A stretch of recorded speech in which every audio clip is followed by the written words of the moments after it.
Voltamos com o programa Papo Aberto e obrigado por você continuar conosco aqui na TV Canção Nova. O meu convidado desse bloco é pós-graduado em Marketing e Design Digital. Cursou estratégias de games para comunicação, marketing e inovação em storytelling. Isso. Falei direito, Ale? Falou direito, Márcio. Ele vai nos contar um pouco do universo do storytelling. Né? Seja muito bem-vindo, Alexandre Santos, né? Um colaborador da Canção Nova, uma pessoa que eu tenho imenso prazer em trazer aqui no programa. E é um imenso prazer para mim, Márcio, estar aqui no Papo Aberto com você. Claro, e tem que dizer que é uma responsabilidade estar sendo entrevistado por um escritor, né? Pô, nem tanto, mas vamos lá. O que é storytelling? Então, o storytelling, ele é um processo. Ele é um processo de contar histórias. A palavra em si, a tradução literal, é contar histórias, né? Mas ele não necessariamente é só contar histórias, porque qualquer um pode contar uma história. Você pode passar agora no ponto de ônibus e uma senhora te contar alguma história. Quando a gente fala o storytelling, ele é um processo que visa unificar pessoas em torno de algum universo fantástico, né? Para quem lembra, o português antigamente tinha a palavra história, que hoje foi unificado, mas nos Estados Unidos você tem o story e o history com H, que vem de Continua a histórico, diferença lá. Continua a diferença. E o story com S, ele tem mais a ver com fábulas. Aqui no Brasil antes era assim, história com H era história, fatos que aconteceram, Sim. relatos dos episódios da humanidade. E história com E era a história do universo da fantasia. Uma fábula, né? Uma né? fábula. E lá continua assim. Continua. O history com I ainda é um histórico. E o story com S ainda tem a ver com fábulas. Ah, legal. Então, storytelling exatamente é contar fábulas, contar histórias fantásticas. É um processo que leva as pessoas a se envolverem com essas histórias. O que é um universo maravilhoso, Claro. né? É muito legal, gente. Não é? É legal a gente entrar na história contada como leitor, mas qualquer um pode ensaiar, contar uma história espetacular, fantasiosa, não é? E quando você começa a criar esse universo, você vai ver que é uma delícia, não é? É um prazer diferente que você experimenta. E eu sei que o Ale, ele tem um grande prazer nisso. E eu queria que você repartisse conosco como foi que esse mundo entrou na sua vida. Legal, assim, para começar, como todas as pessoas do mundo, a gente sempre se envolve com histórias. As histórias nos ensinam, né? Nossa mãe sempre diz, tem a história do Homem do Saco, assim, como a gente pode ver. Então, sempre foram passadas histórias para nos ensinar as coisas, assim como os nossos antepassados. Então, sempre fui muito ligado a histórias desde cinema, videogame, literatura, sempre tive essa necessidade de escrever por causa do RPG, que é um jogo que eu gosto bastante. E a partir quando eu estudei publicidade, eu pensei, eu quero me envolver com isso a nível profissional, eu quero entender como contar histórias melhores, histórias de empresas e as minhas próprias histórias. Então, fui buscando caminhos até encontrar uma pessoa que hoje é um dos meus mentores profissionais, que é o Fernando Palacios. Ele simplesmente é o pioneiro no estudo do storytelling empresarial na América Latina. Então, Brasileiro? Ele é brasileiro, aqui de São Paulo. Ele está à frente da Storytellers Brand Fiction, que é um escritório de inovativo storytelling. E graças a essa proximidade, hoje eu trabalho com ele também. E ele foi me ensinando muita coisa. Ele é uma pessoa que eu olho muito para ele para saber o que eu tenho que fazer. Poxa, isso é muito legal. Aí você falou que esse serviço está sendo usado também em empresas. Sim, sim. Por que as empresas começaram a usar o storytelling para divulgar os seus produtos? Hoje acontece, Márcio, um fenômeno muito interessante de audiência. A televisão, ela tem perdido um pouco o que a gente chama de penetração, né? A relação íntima que ela tem com as pessoas. A propaganda mais ainda. As pessoas hoje não estão dispostas a clicar em banners, a parar aquele filme que ela gosta, parar o programa, parar o papo aberto para receber uma propaganda ofensiva ou como pode dizer, invasiva, né? Aquela coisa. Então, como isso Aquela propaganda que entra sem pedir licença, né? Exato. Ela vai abrindo a porta e vai entrando sozinha, agressiva. agressiva. Agressiva, e isso era natural antigamente. Até a década de 90 tinha programas em algumas TVs que ocupavam 90% das casas E brasileiras. hoje na internet isso continua acontecendo e é muito irritante, que é quando você está ali procurando algo num site, abre uma janela na sua frente e agora ainda tem uma pegadinha, que está lá o X Sim. para você fechar a janela, você toca no X e Desce abre as... outro.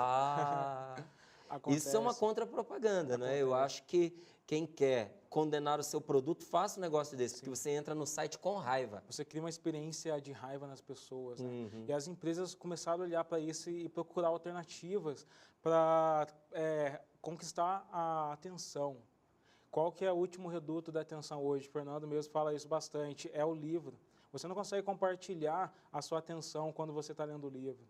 Você fica no livro e exatamente no livro. E o cinema também é assim, você entra no cinema e você se fecha naquele mundo daquelas histórias. Uhum. E as empresas começaram a pensar, então, contar histórias está atraindo a atenção das pessoas. Uhum. E elas começaram a olhar para isso de uma maneira mais séria. Né? Se a gente fosse criar aqui uma fantasia de um produto e um storytelling, dá um exemplo para a gente. Se a gente fosse, por exemplo, fazer uma propaganda de um celular com storytelling. Então, assim, você não pode usar o storytelling como ferramenta. Poder você até pode. Você pode criar uma história para uma propaganda. Porém, a propaganda ela não tem um mundo imersivo. Você não consegue conhecer quem é o vizinho daquele personagem. Às vezes a propaganda não tem nenhum personagem com nome, uma pessoa que você vai se conectar, sabe? E o storytelling, assim como a literatura, ele é quando você entra, você conhece profundamente aquele personagem. Então eu ponho o produto na história. Sim. Você começa, por exemplo, as empresas antigamente já usavam isso. Diz a lenda que o Popeye é uma história que foi criada para fazer a venda do espinafre aumentar. Exato. Então isso poderia ser storytelling. Você não falou da marca do espinafre, entendeu? A Coca-Cola ressignificou o Papai Noel. A versão do Papai Noel que as pessoas têm hoje, muitas vezes foi criada pela Coca-Cola. As cores que ele usa, que ele utiliza. Então, há muito tempo as empresas já vêm percebendo que isso está acontecendo. O que acontece hoje é que as empresas estão estudando isso seriamente, como estudo, como utilizar realmente o processo de criar umas histórias para engajar as pessoas. Isso é recente, mas a utilização ela já acontece há um tempo. Muito legal, né? É legal saber disso, né? Sim, conhecer e ver como é que essa ferramenta é utilizada. E quais são os temas mais abordados no storytelling? Isso depende bastante da marca, né? Se você é uma marca infantil, você vai precisar de motivos e temas do universo infantil. Então, se você é uma marca mais jovem, isso vai realmente estar relacionado ao seu público, o que ele está disposto a consumir. Né? Então, não existe exatamente um tema pré-definido, mas você pode usar desde medieval, fantástico, realista, depende exatamente da forma e do seu público. Forma que ele está disposto a ouvir aquela história. Aí a gente estava fazendo aqui esse paralelo entre a propaganda e o storytelling, né? Sim. Mas tem propagandas, será que tem propagandas que beiram o storytelling? Porque tem umas que a gente vê que são mais romanceadas, às vezes até ocupam um espaço maior na grade de programação pelo tempo de exposição, às vezes é raro, mas às vezes tem 1 minuto, porque ela conta uma história tentando envolver a pessoa e ali faz a propaganda do produto, não é? Como que ela beira o storytelling? Você pode usar assim, a ficção mínima, como em jogos, por exemplo. O xadrez era um jogo totalmente focado na imersão tática, mas ele tem uma ficção mínima. Você sabe que as peças representam guerra de 2 reinos, mas você não se envolve com aquela história, né? Então, pode ser que exista uma ficção mínima em algumas propagandas, algumas partes de storytelling na propaganda. Mas vou ter que parafrasear o Fernando de novo quando ele diz: quer saber se algo é storytelling? É só responder se você pagaria por aquilo. Você pagaria para ir ao cinema assistir um filme de romance, a uma história que você está disposto? Você pagaria. Mas você pagaria para estar na sua casa recebendo uma propaganda? De jeito nenhum, né? Então não é storytelling. Fácil, né? Fácil. As pessoas vão até a história, as pessoas estão dispostas, assim como as pessoas compram os livros, né? Elas estão dispostas a isso. Por isso que o storytelling como processo quebra um pouco os paradigmas da propaganda. As empresas às vezes têm dificuldade em ver os formatos que a história está disponível, que a propaganda tem os formatos tradicional 30 segundos, 15 segundos, 45. o storytelling, às vezes você vai contar uma história que não tem fim, né? Uma história que é construída há anos. Acho que a grande pergunta do comerciante, daquele que tem um produto, é: isso vai vender o meu produto? Pelo seguinte, a história, como você disse, ela se vende. Não é? Eu não vou ao cinema para poder ver os trailers que passam antes, até que me interessam, porque eu estou ali por causa de um filme e eles são propaganda de outro filme. Mas, às vezes, tem ali a propaganda antes do filme, entre os trailers, de uma companhia de seguros. Isso já aconteceu. Bom, isso eu não quero ver, eu estou pagando para assistir o filme, estou pagando pelo filme. Na propaganda, o produto está em evidência, então eu faço ver o produto, eu trago, eu qualifico o produto, eu ofereço o produto, eu digo aonde encontrar esse produto. Na história, nem sempre eu vou ter a possibilidade de discriminar desse jeito. Então, você tem ali alguém que quer apresentar o produto, e aí tem a propaganda e tem a história. A grande pergunta que essa pessoa vai te fazer é: essa história vai se vender ou essa história vai vender o meu produto? Vende e faz uma coisa a mais, ela vai transformar o seu produto em um mito. Hoje, a maioria das pessoas, como a gente falou aqui da Coca, não vê o Natal sem Coca-Cola. Não enxerga, na hora que toca aquela musiquinha da propaganda, aí você vê que a propaganda, ela vai conectar com aquele universo que a história já fez, né? O storytelling ou qualquer outra proposta de comunicação não deve excluir a propaganda. Então, a propaganda ela deve ser feita de todas as formas.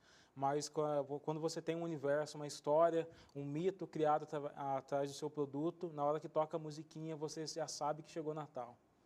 Por conta disso mesmo. Então, o storytelling pode transformar o seu produto em um mito, né?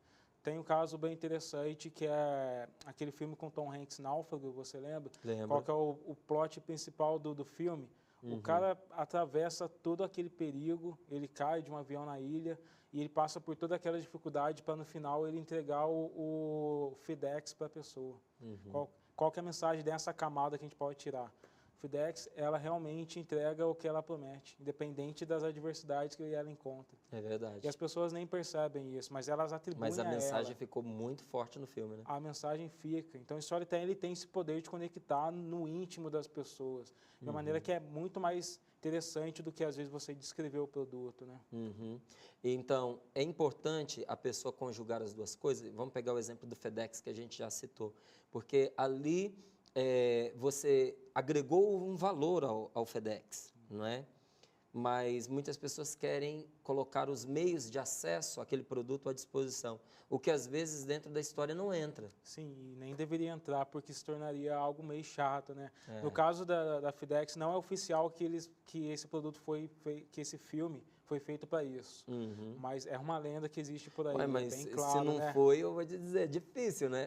E aí eles nunca vão assumir se foi realmente ou não, né? Mas suponhamos que fosse. Eles realmente precisariam da propaganda para comunicar os canais de venda, os canais de contato com a Uma marca, vez criado o mito, não é? E o produto tendo ganhado a sua força, você precisa disponibilizar essa outra comunicação. Exato.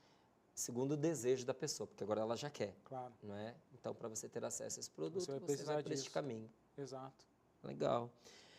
Você pode nos dar aí alguns exemplos de storytelling empresarial? Você acabou de citar um, que foi o da FedEx, né? Eu tenho o Coca-Cola. O da Coca-Cola. A gente pode usar também, acontece nos jogos, né? Tem um jogo bem interessante que chama Need for Speed, que não sei se você conhece, você monta seu carro e você disputa corridas com aquele seu carro.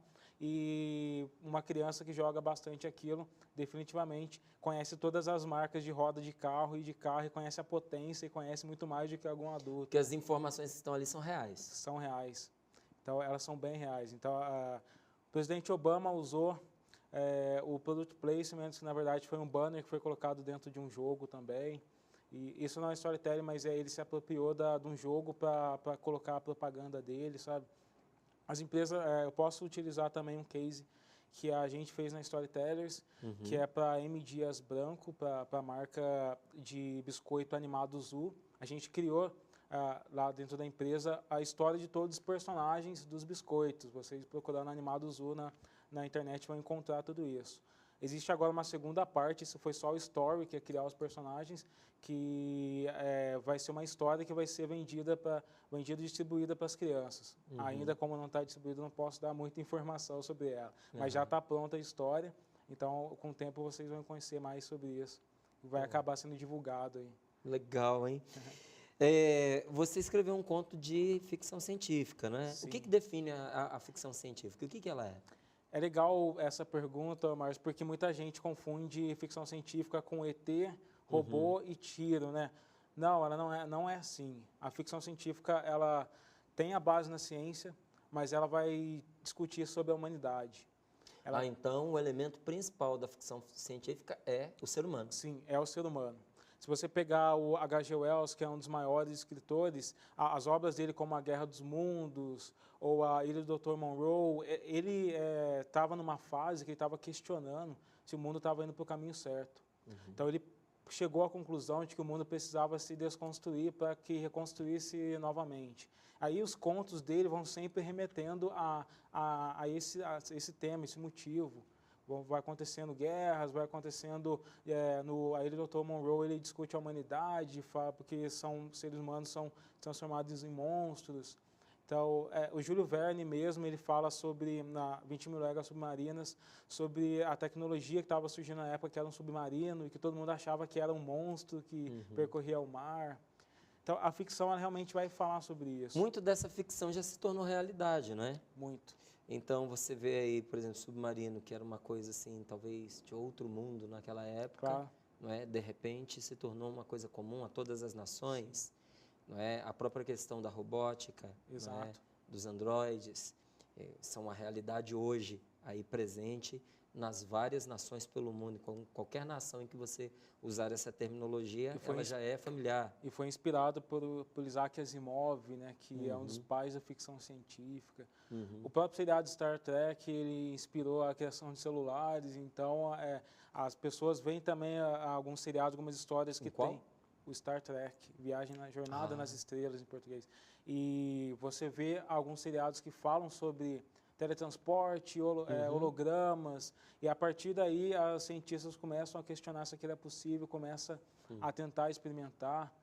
Então existe uma linha que está borrada entre ficção e realidade. Pois é. A impressão que dá é o ser humano é capaz de conceber, então pode ser criado, né? Exato. E ao mesmo tempo que as histórias experimentam tecnologia, as tecnologias se inspiram nas histórias, então são duas vias que estão muito próximas ali. Aí você citou alguns autores de vanguarda, não é? E cujas histórias tocaram o mundo, não é? E, inclusive porque essas histórias deram diretrizes de pesquisa, não é? Criaram ali, pelo menos, perguntas sobre a possibilidade ou não daquilo vir a existir. E muitos, tentando responder a essa pergunta, desenvolveram, né, novas tecnologias, fizeram as suas descobertas. Esses autores continuam tendo expressão, pelo que você percebe nos dias de hoje, essa literatura antiga ainda se sustenta? Se sustenta. As boas histórias, elas duram milênios, a história de Cristo é um exemplo disso, né?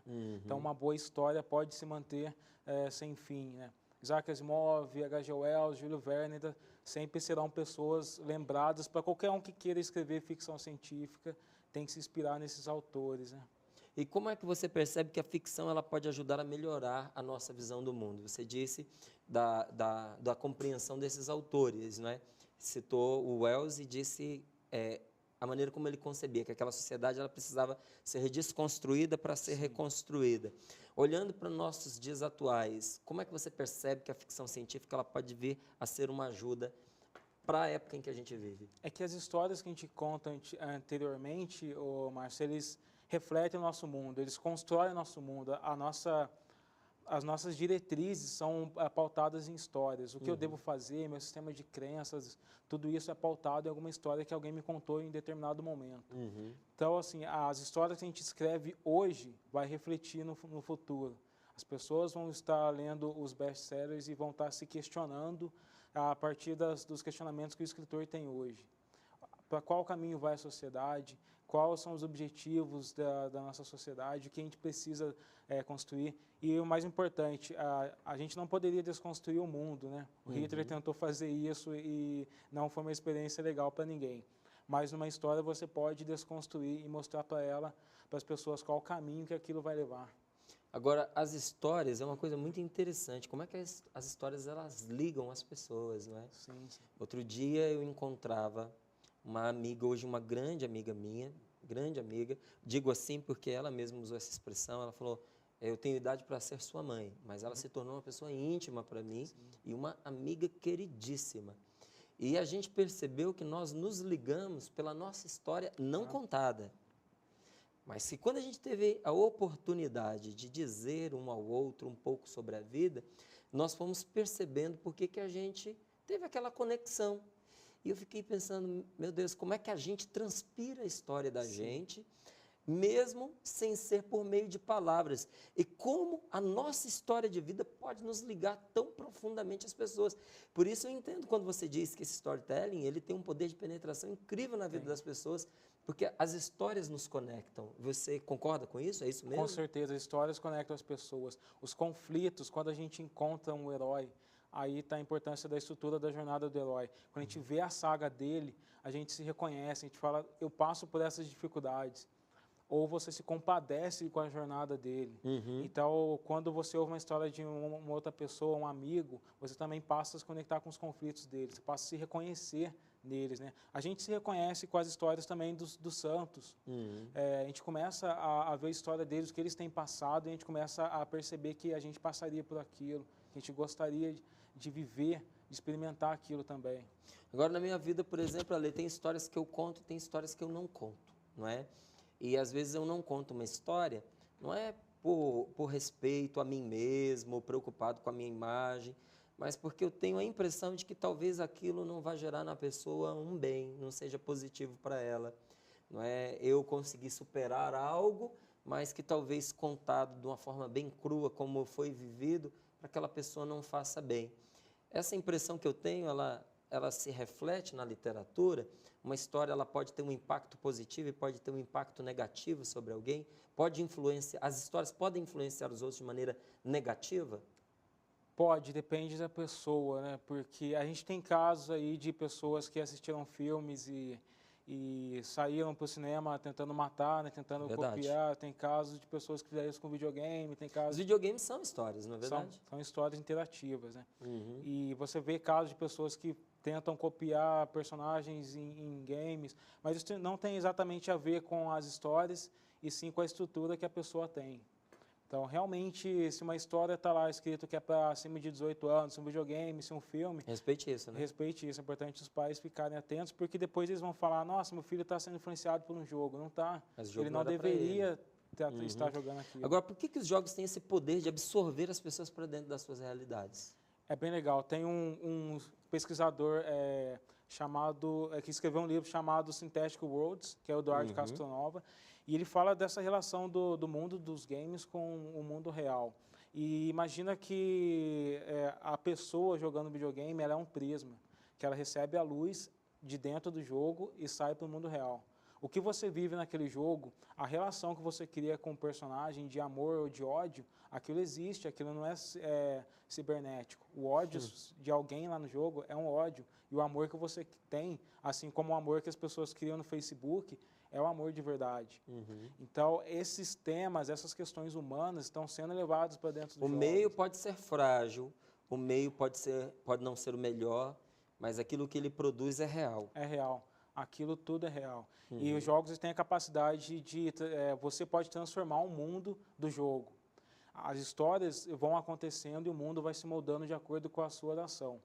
Então, existe um prisma que tem luz dos dois lados. Você leva coisas de dentro do mundo para dentro do jogo e você traz coisas do jogo para dentro do mundo. Então, existem casos de jogos de pessoas que não se falam só porque elas são de facções diferentes do jogo. Eu sou de uma raça, você de outra, a gente não pode se trombar. Agora, olha, tem uma coisa que eu acho interessante comparando aí na realidade, né? Então, você vê que muitos jovens são absorvidos pelos jogos, de maneira que não sobra tempo para quase nada. Claro. Muito menos para a leitura. Então, não é incomum você encontrar um rapaz muito devotado aos jogos, uma certa antipatia à leitura. E, às vezes, acontece, como lá em casa, não é proibido jogar, não é? Eu ajudo os meus filhos a selecionarem os jogos, porque os jogos, muitas vezes, eles testam a habilidade da Claro. pessoa, põem desafios para elas. Eu não acho que não pode ficar ali, porque são jovens, têm energia, tem que botar o corpo para funcionar, mas o jogo em si ele não é mau. Mas a maneira como você joga e o jogo que você escolhe pode ser mau. Todo vício é mal, né? E uma coisa que eu percebo, o fato de eu sempre provocar nos meus filhos também uma certa busca pela literatura, os desprendeu do jogo. Então, não tem aquele poder de atração sobre eles como eu vejo sobre outros garotos. Você acha que os jogos eles substituem os livros, eles são capazes de tirar esse espaço do livro na vida da pessoa? Definitivamente não, Márcio. Eu acho que eles complementam. Inclusive, a indústria de games hoje está olhando para isso. Você vê várias franquias de jogos famosos que você se envolve com o personagem e depois você lê a história deles em séries de livros. Então, hoje no Brasil já chegaram, por exemplo, nos últimos 3 jogos famosos, uma série de 4 livros para cada um deles. Então, as pessoas que, é até interessante, os garotos estão se envolvendo com o jogo, curtindo a história, conhecendo aquele mundo. Eu quero conhecer mais. E aí eles vão na livraria e compram os livros também. Legal. Então, é um complemento, né? Substituir nunca vai acontecer. Ale, já chegando aqui ao finalzinho da nossa entrevista, né, eu acho que quem ouviu sobre histórias e muita gente que gosta de escrever e até gostaria de escrever uma história, ia querer saber dicas para se aprofundar e começar a escrever boas histórias, seja para game ou seja para a própria literatura em si. Quais as dicas que você dá de uma maneira bem prática? Márcio. A primeira dica é acreditar em si mesmo e acreditar na sua escrita, né? Nada melhor do que escrever para aprender a escrever. Então, escreva agora, escreva amanhã, daqui a um tempo você vai ser um escritor melhor. E estude não só sobre o seu gênero, mas sobre o hábito da escrita. Aprenda sobre como as outras pessoas escrevem e, com o tempo, isso só vai adicionar e vai somar ao seu conhecimento, né? Legal. Porque um escritor também é construído com o tempo, não é verdade? A gente sempre se constrói. E as histórias que a gente escreve hoje, daqui a um tempo a gente vai ler e vai falar, eu podia ter feito melhor. E daqui a uns anos a gente vai melhorar mais ainda e isso acontece. Gente, eu conversei aqui com o Alexandre Santos, não é? E eu quero pedir para você, Ale, deixar aqui os seus contatos para quem se interessou por esse universo e quer ali se aprofundar ou, de repente, trocar uma palavrinha com você. Como é que faz? Legal, Márcio. Quem quiser conhecer sobre storytelling, acessa o site storytellers.com.br. É o site da empresa que eu trabalho atualmente também. E lá você vai ter vários autores, o Fernando Palácio, a Marta Terenzo, o Pedro Castellic, falando sobre assuntos voltados a storytelling. E os meus contatos pessoais é só acessar o site alesantos.me. Aí você vai ter tudo que eu já fiz, as palestras que eu dou sobre esse tema e os links para os meus blogs e redes sociais. Muito bom. Ale, muito obrigado. Eu que agradeço, Coisa Márcio. boa você aqui com a gente, trazendo aí informações sobre um assunto tão gostoso, tão interessante. Você gostou? Então, continue em sintonia com o programa pelo Facebook, facebook.com/papoabertocn. Eu desejo para você uma ótima semana e, se Deus quiser, na próxima segunda-feira nós estamos juntos novamente aqui, nesse mesmo horário, às 22 horas, eu espero por você.